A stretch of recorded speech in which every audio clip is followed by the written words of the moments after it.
प्रिय छात्र छात्राओं, मैं डॉक्टर प्रदीप कुमार गौतम आप सभी के बीच में आज उपस्थित हूँ। बीए चतुर्थ वर्ष का पाठ्यक्रम लेकर। चतुर्थ वर्ष क्यों?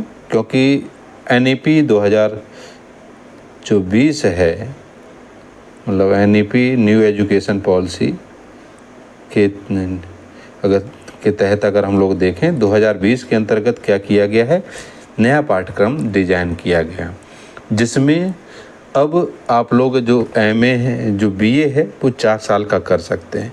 इसमें 2 चीज़ें जोड़ी गई हैं। वो ये कि एक तो इसमें ऑनर्स वाले छात्र होते हैं और ऑनर्स के साथ साथ अगर हम लोग देखें तो इसमें जो है आपका शोध वाले छात्र होते हैं। ऑनर्स और शोध है, ये चीज़ हम लोगों को ध्यान रखनी है।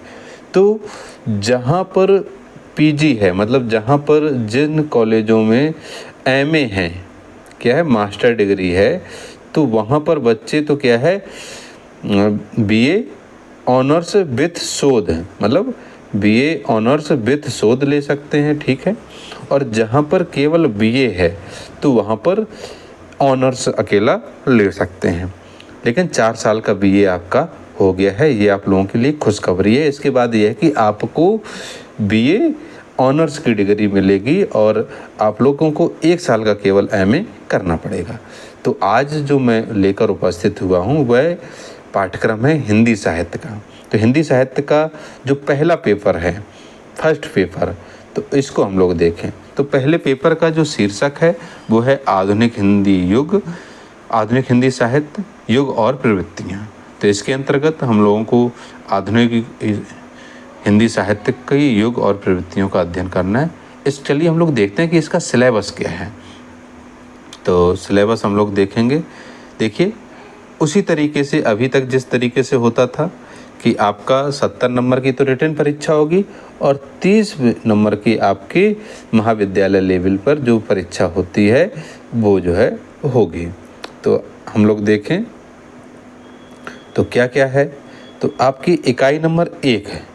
कौन सी? इकाई 1 के अंतर्गत हम लोगों को अध्ययन करना है साहित्यिक अवधारणाएं एवं स्वरूप, ठीक है। शीर्षक का नाम ये है।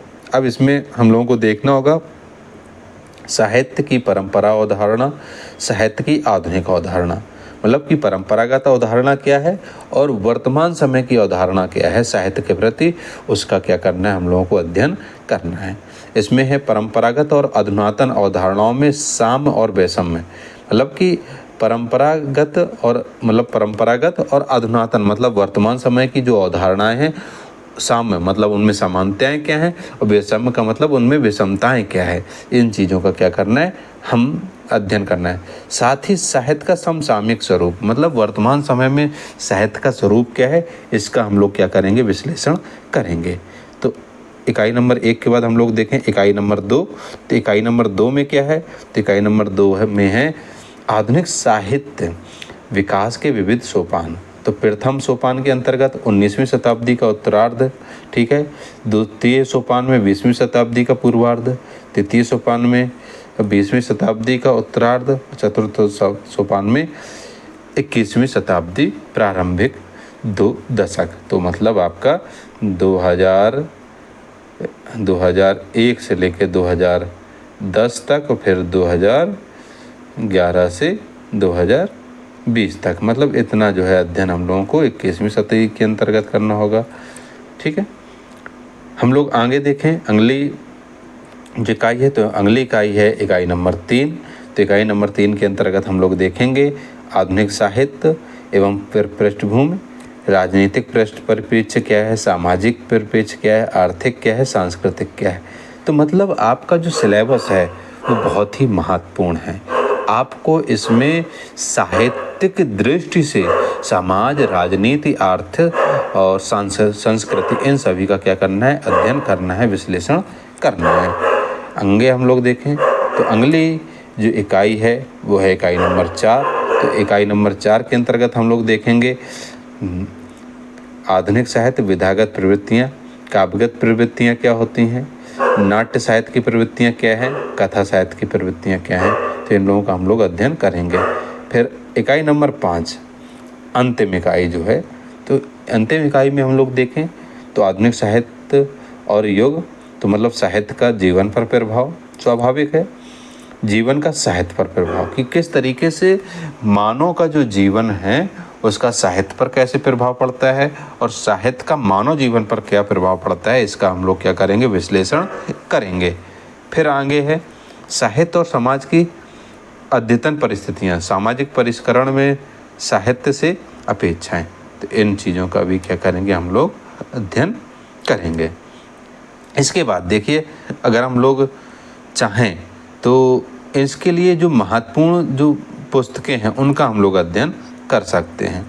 तो इसमें जो है इन्होंने दिया है, शुक्ल जी को अध्ययन कर सकते हैं, रामदरस मिश्र जी की पुस्तक का अध्ययन कर सकते हैं, डॉक्टर नगेंद्र जी की पुस्तक का अध्ययन कर सकते हैं, रामचंद्र तिवारी जी की पुस्तक का अध्ययन कर सकते हैं, हरिमोहन शर्मा जी की पुस्तक का अध्ययन कर सकते हैं हम लोग, शिव कुमार शर्मा जी की पुस्तक का अध्ययन कर सकते हैं, बच्चन सिंह की पुस्तक का अध्ययन तो इस तरीके से जो है क्या है, विविध पुस्तकें हैं और साथ ही कुछ वेबसाइट भी इन्होंने दे रखी हैं। अगर आप लोग चाहें तो यहाँ से भी जाकर अध्ययन कर सकते हैं।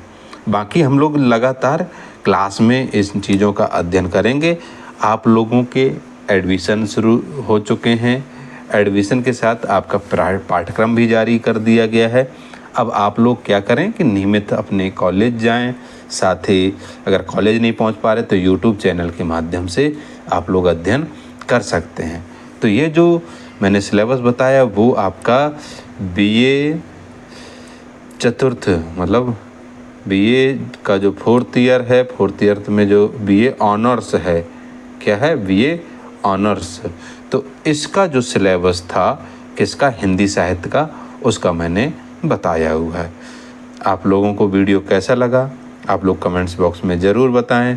साथ ही चैनल में पहली बार आए हैं तो चैनल को लाइक और सब्सक्राइब अवश्य कर दें, जिससे कि आपसे संबंधित वीडियो आपके पास नोटिफिकेशन के तौर पर पहुंचता रहे।